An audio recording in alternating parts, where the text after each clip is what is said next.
Alright, face on mga master. Unang hagis. Dali agad.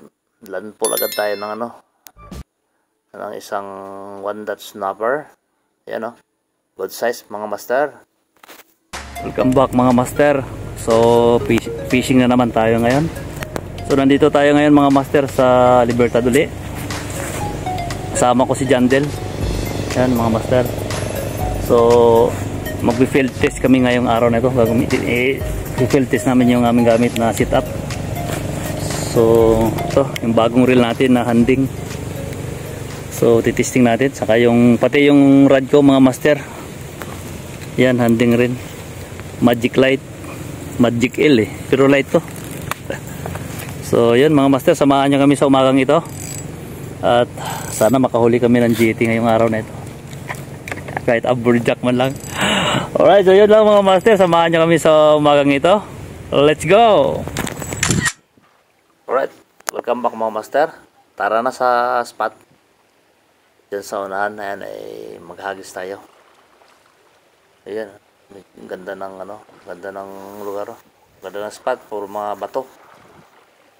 Yan, mapapansin nyo mga master, medyo kailangan mag-ingat-ingat lang talaga dahil kasi napakadulas yung mga bato na yan. Kunting pagkakamali lang ay yari agad. Yun, first cast mga master. Sana makahuli man lang tayo kahit isang mamaw. Yun, fish on mga master. Dali agad. Fish on. Nakadali tayo ng isang chickered snapper mga master. Pwede na rin yan mga master. Yan. Medyo di man gaano malaki pero pwede na yan. Para hindi naman tayo masayang ang ating oras. Dahil napakalayo ang aming spot na to mga master. Nasa 86 km mga master mula sa bahay. So yun, nakadali na tayo mga isa mga master. Stay tuned lang at patuloy lang nyo na panoorin ang aking video mula simula hanggang dulo. Alright. Ayun, shout out kay Bros Fishing TV. At kay Pans Fishing TV, shout out sa inyo lahat. Shout out din sa kapatid ko. Shout out sa inyong lahat. Yan, napakaganda ng spot to. Napakalinaw ng tubig, saka hindi siya gaano malon. Medyo may mga damo lang mga master pero okay lang yan. Yan. So gamit natin ay ultralight handing. Ayan, stay tuned lang. Alright, hagis uli mga master. Alright, yun, nakadali mga master. Pag hagis pa lang may kumagat, may nag-strike agad mga master. Mukhang tiki ito mga master Tiki yata ito. Ayun, tiki nga mga master. So yun, i-keep na lang natin yan. Pwede na rin yan, pagtsagaan. Hindi naman lumalaki ng sobra yan mga master. Siya masarap ihawin yan mga master. Yan grabe yung tiki na to, napakatakaw Minsan paglapat pala ng lure mo sa tubig ay nasakmal agad ng mga ito. Yan ang malupit dito master sa spot na ito ang mga tiki dito. Malulupit pag mag-strike. Alright, hagis tayo ulit mga master. Try natin kung may mga kuha pa.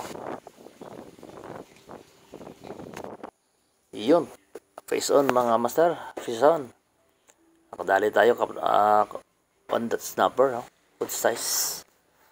Yan mga master, nakaland pull din tayo ng good size na 1-dot snapper.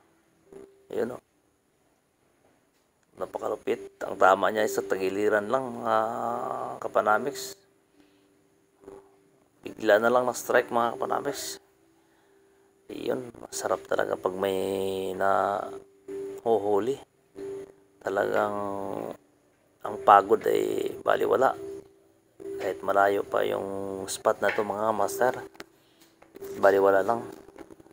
Yan ang kagandahan pag nag-fishing kasi pag nakahuli ka parang talagang cloud 9 ang dating ang pakiramdam. Alright, so yun, stay tuned pa rin. Fishing pa rin tayo, hagis na naman tayo. Alright, so yun mga kapanamix, fish on ulit, fish on. Wow! Dali tayo, good size na naman to, canoping. Yan o. Yan mga master. Nakakanuping tayo na naman, nakadali. Yan, ayan o. Malupit talaga itong lure na ito na mga multong hipon na to na mga 5 grams. Ayan o. Dali mga master. Canoping. Galing ng lure. Alright, so yun mga kapanamix at mga master. Tuloy lang tayo sa ating fishing. Minsan nakakachamba tayo, nakadali tayo sa mga bagong spot natin. Yan o, mga master. Ang canoping pala mayroon rin, may dot din siya. Parang katulad din ng snapper. Yan. Size good. Size good mga master. Galing. Talagang napakasarap ang pakiramdam pag nakakahuli. Sulit ang pagod mga kapanamix at mga master. Ayan. Palutang natin, tuhugan natin mga kapanamix. Yan, hagis uli. Sana makadali uli. Right. Retrieve uli mga kapanamix. Retrieve lang hanggang sa makadali uli. Alright, stay tuned. Right, strike mga master. Balo. Yan, dali ng balo. Maliit na balo. Pero keep na natin yan mga master. Mga kapanamix. Pwede na rin yan. Yan, meron pang marites. Meron pang tagaroon na yung pagkwentuhan. Alright, so yun mga kapanamix. So, nakadali tayo isang balo. So, yan. Hagis tayo uli. Yan sa unahan na yan. Tira tayo ulit dyan. Yeah, right. Stay tuned ulit mga master. Watch my video from the start to the end. Alright, shoutout sa inyong lahat mula Luzon, Visayas at Mindanao. Ayan. Muntikan lang. Hindi makadali. Mula Luzon, Visayas at Mindanao. Shoutout sa inyong lahat. Shoutout kay Pastor Perdi.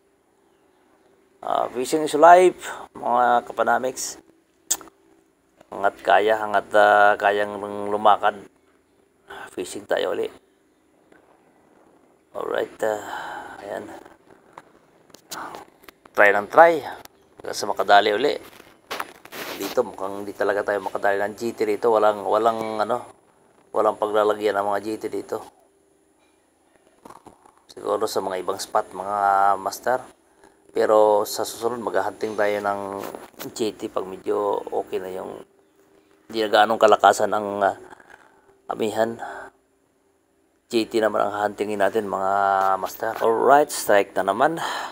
Tiki na naman mga kapanamix. Walang katapusang tiki dito sa spot na ito. Panay tiki. Pero di ba di tiki, masarap naman yan ihawin. Ayan o. Iba namang lure ang ginamit natin mga master, mga kapanamix. Nakadali na naman siya ng tiki. Ayan. So far 5 grams pa rin ang ating ginagamit na lure, sinking minnow. Ayan mga master. Alright, fish on mga master. Checkered snapper mga master oh. Fish on mga master. Alright. Dali ulit tayo, mga master. Checkered snapper. Kitang kita sa aking mga mata. Nanlalaki ang aking mga mata, mga kapanamix. Yan, pwede na yan mga kapanamix. Keep na natin yan. Huwag natin hintayin lumaki. Dahil kailangan natin na unlock dahil napakalayo natin. Para sulit naman mayroon tayong may uwi sa ating mga naghihintay ng mga pusa. Alright, so yun, stay tuned lang mga kapanamics. Ituhog muna natin mga kapanamics. Alright. Yun, face on na naman mga loads. Ayan, tiki na naman mga master, mga kapanamics. Sinasabi ko na nga ba mga tiki na to talaga makukulit oh. Ayan, yari kayo mamaya sa akin ito. Ihaw ang abutin nyo. Ha? Yari kayo sa akin ito. Hindi ko mga nakaapat na tiki na kung mga kapanamics. Ay di wow. Yari ito. Masarap ang laman nito mga kapanamics. Sa ibang mga anglers, kinikilaw nila. Pero ako hindi ako mahilig sa kinilaw mga master. Ihawin ko yan mga master. Ay, sarap yan. Malasa yan. Dati hindi ako pumakain yan mga master. Kasi ang mukha kasi parang, sabi ko, hindi masarap. Pero nung natikman ko na mga kapanamics, sabay, masarap pala itong tiki na ito.